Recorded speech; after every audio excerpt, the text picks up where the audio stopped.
How's it going, everybody? Tatted Charizard here, and welcome to my Sea of Thieves guide. Now, I am going to be jumping straight into this. If you guys have any particular things you're looking for, or have any questions or comments or anything like that, definitely drop it down below and let me know, and I'll try to answer them. If I didn't answer it in this video for you, I will leave timestamps down in the description. So if you need a particular thing to know, you can just jump straight to it. Thank you guys so much for coming and checking out this video. If it helped you out and you enjoyed it, hit that like and maybe consider subscribing and stuff like that. Have a great day, everyone, and I'll catch you guys in the next one. And on this page, you see you have Adventure and Arena, and down there at the bottom right, you have Maiden Voyage, which I would recommend doing if this is your actual first time ever playing. But if you're kind of want to understand what's more going on, Arena is more for PvP, Adventure is more like story mode and stuff. Now, these are the three types of ships you can have. Sloop being for solos.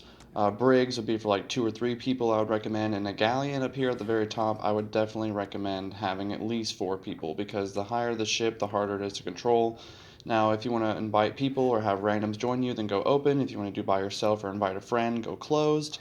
And then once you do that, this is where you would invite your buddy, and if you don't want to invite anyone, then you just hit set sail and you're good to go. Now, when it comes to sails, you're going to want to come to this one right here, as it will drop and raise your sail. And this one in the back, you can turn left and right. And doing so will help you go into the wind. As you can see, our wind in this current situation is going to the left. So you're going to want to climb up to the crow's nest.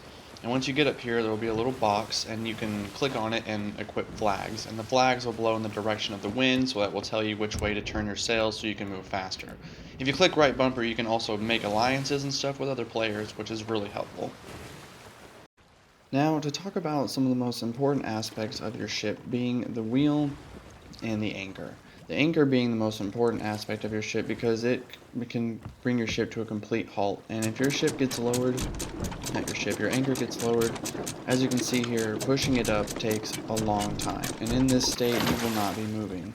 And so a lot of players, as you can see this one right here that's running up on me, if they chose to come and attack me right now and I were to try to flee and escape, I could not with my anchor down. And now to talk about your wheel, we'll get back to the anchor in a second. As you can see, moving it left to right with the middle of it, which you can feel that in your controller, you can also hear it too. That's the middle of your ship, and you want to keep it centered as much as possible, because if you're not, and you're just, you'll just be turning if you're getting attacked and stuff, so it's very important. Now your anchor, do not drop your anchor for pretty much anything. You want to keep this up at all times. If you're going to do anything, you want to raise your sails, because lowering your anchor can leave you in a really bad situation. If players get on your ship, they're going to want to lower your anchor so they can just bombard you with attacks. And so yeah, raising your sails is very important. Make sure you do that. Once you're sitting in the rowboat, you'll have your paddles at your side, and you can tap the triggers to do quick little turns, or you can hold them down to do longer turns and stuff like that. Rowboats will come with harpoons sometimes, so definitely look out for those. But once you're coming up to your back of your boat, you'll see this dock rowboat option. Hold that down, and once your boat's attached, you're good to go. So in this game, you'll come across different types of fruit, and each one will restore health, but depending on how much health you will need will depend on which fruit you eat. So if you don't need that much health, I'd say a banana, a decent amount, I'd say coconut, about a third would be a pomegranate, about half would be mango, and a full health bar will be with the pineapple. Alright, now that I've talked about the ship, we're going to talk about emissaries. Emissaries are pretty much the places you can go in the game and sell all your stuff, like you can see right here. Now, I will touch upon the fruit crates like this, which you will come across, and they do come in wood and barrel varieties as well. You cannot sell them if they are not full. So if you're going to sell these, make sure you fill them up. And if you're going to fill them up, make sure you fill them up with the lowest thing that you have, which is, for this case of food, would be bananas. Once you sell those and everything, you can come over here to the emissaries and get some levels and get more rewards and stuff later on for doing this stuff. So I highly recommend you do it. In this area, you can come over here and you can sell all these spices, teas, silks, and minerals and stuff. You can also check, if you're not sure, if you see right here at the top, the flag has that little globe on it. As you can tell, these also have that same symbol. So that's how you know that this is where you can come and sell this stuff. And not each item is going to have that. It's just these are the only place you can sell these particular items. So make sure you come over here and sell them every time you run into them, because they're very hard to come across. Now, the second emissary we're going to talk about is going to be the gold hoarders, which you can find by the key right here, or you can also, find the guy in the tent usually. Now, these are the types of items you can sell here, which are usually all the chest-related items. So anything that has the word chest in it, usually you can come here, and he will gladly take it off your hands. As you can see, each kind of chest, depending on what it is, gives you different types of money. And also these goblets, and anything kind of like trinket related will also work. You can also sell these chests, but make sure you take the items out of them, otherwise you won't get credit for each thing that's in there. And plus these things, these go somewhere else. He cannot take the skulls. I will show you where to go with those in a moment. So just, oh, we got a player, so I'm gonna have to stop. And the third emissary right here will be the Reaper of Souls, which you can usually look for with this purple flag right here, or this little overdraft thing in the entrance. It's always going to be a female in here with like black ink coming from their eyes, and you can always come and sell any skull related item will always be sold to them and nowhere else. You can sell other like gems like sapphire and ruby gems and also these chests to them, but usually you're going to be selling your skulls and everything to them as well. Now these other chests you can also sell to the gold hoarders, but you cannot sell to the Merchant Alliance, and those items don't have like special symbols like the Merchant Alliance does. The last place you can trade stuff in is the Hunter's Call, which you can look for that flag. You can usually find these by sailing around, but they are pretty spread out.